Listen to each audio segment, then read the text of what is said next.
Rise, Meg. The Force will be with you.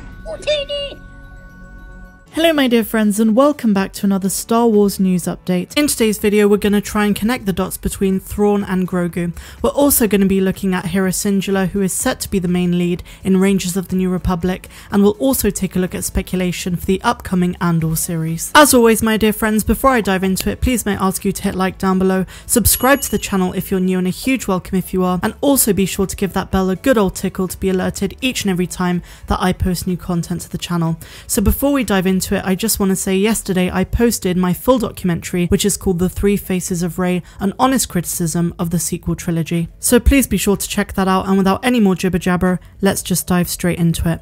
So Inverse wrote a really cool article, and this talks about the potential connection between Grogu and Grand Admiral Thrawn, who is poised to return to the Star Wars universe in live action form for the first time in the Mandalorian universe, and it will be in the Ahsoka Tano series, and there may be overlaps as well with Mando. So let's take a look at what they say. At its core, The Mandalorian is simple enough. It's a show where a stranger walks into town and helps someone in need, and it just so happens that those people in need live in a galaxy far, far away from us. The Mandalorian, existing mostly outside of the Jedi, Sith, Rebel and Empire conflicts, is a huge part of why the show resonates with even the most skeptical Star Wars fans. But after the Luke Skywalker reveal in Chapter 16, everything is on the table for how The Mandalorian might intersect with the greater canon, and in fact, there's one way the series could take a beloved storyline from Legends and use it to shift Star Wars forever.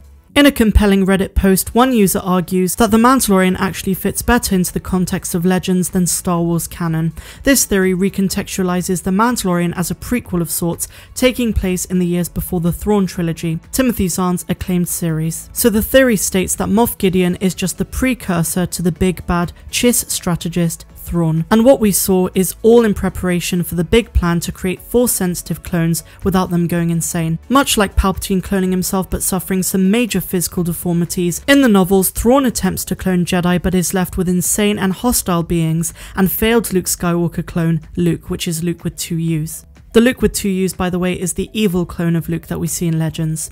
Thrawn is probably the best example of Clone Wars, Rebels and Mandalorian showrunner Dave Filoni adopting aspects of Legends into canon. It's been rumoured that The Mandalorian Season 3 will contain Thrawn trilogy material, so this is very much an exciting period of time for fans who believed that the Thrawn trilogy should have been the real sequels. While he was known for a very long time as the best villain in Legends, a fateful appearance in Rebels adopted him into canon forever, leading to Ahsoka's huge reveal in Chapter 13 of The Mandalorian that she was looking for him herself.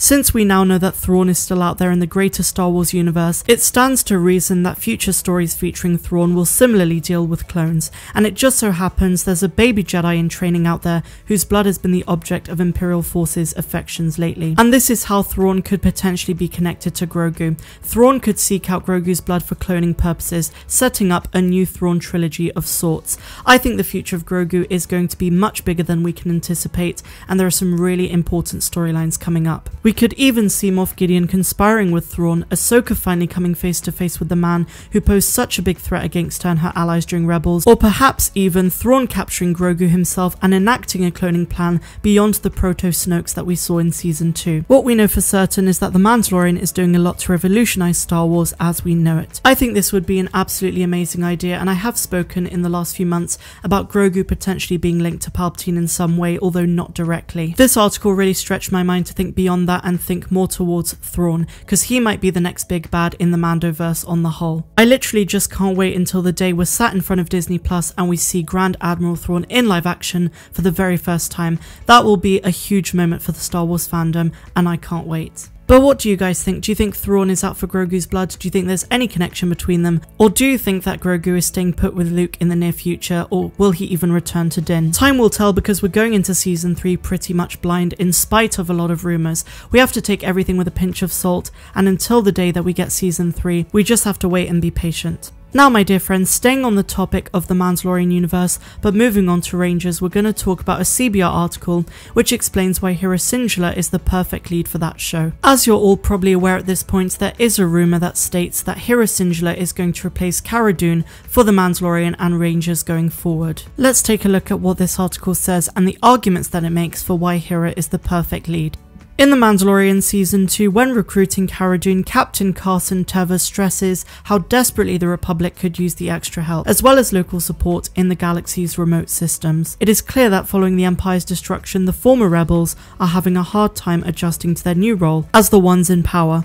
With that said, there's no better way to explore this struggle than by using a character that has already been serving the rebellion. For all of us who've seen Rebels, we know that Hera was the captain of the Ghost and her crew's point of contact to the wider rebellion. It was Hera Syndulla who made contact with Bail Organa and Ahsoka Tano, leading to the Ghost's crew joining Phoenix Squadron. Under her leadership, Phoenix Squadron would go on to become one of the best first Rebel cells to join the formal Rebel Alliance upon its founding. It's fair to say that Rebels firmly established her as a central figure of the Rebels. Through novels and video games, Hera's post-rebellion role as a general in the New Republic has already been established. Exploring this further, possibly looking at the immediate aftermath of the events of Return of the Jedi from Hera's point of view, or following Hera as she leads a team of New Republic Rangers, could provide an in-depth look at the transition from fighting a war to building a new galactic society.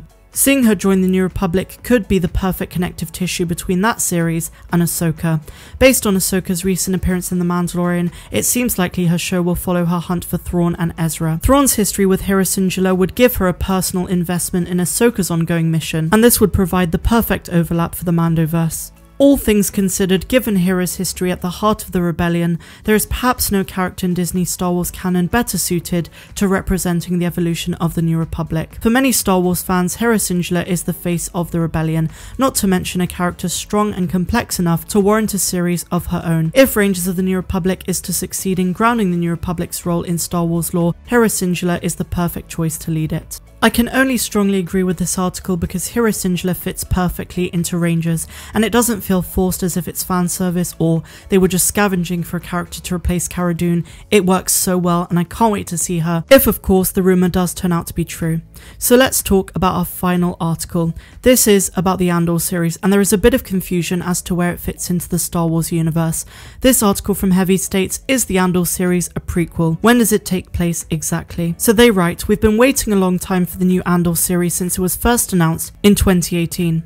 Now that we're getting a little closer to the series finally being released, what do we know so far about the timeline, and is it a prequel? StarWars.com revealed in a cast briefing that Andor takes place approximately 5 years before Rogue One. As we're all aware, in the Star Wars universe, Rogue One took place after Star Wars Rebels and after Episode 3 Revenge of the Sith, but before A New Hope. This places Andor in 5 BBY, which is 5 years before the Battle of Yavin, making Cassian Andor about 21 years old in the new series, and it puts the Empire as being in power for about 14 years at this point. So for all intents and purposes, yes, Andor is a prequel. That also means that the prequels memes subreddit can use all of the content they want from that film. As I say guys, I'm super excited for all of these shows. There's so much to look forward to as a Star Wars fan. That is all of the news I have for you today, and I really hope you enjoyed it. If you did, please be sure to smash a like, hit the subscribe button, do all that good stuff down below, and please also consider contributing to the channel by becoming a patron, where for just $2 or $10 a month you can get exclusive access to content that's not found here on YouTube. I'm Star Wars Meg, wishing you all a phenomenal rest of the day, no matter where you dwell in the galaxy. Have a good one.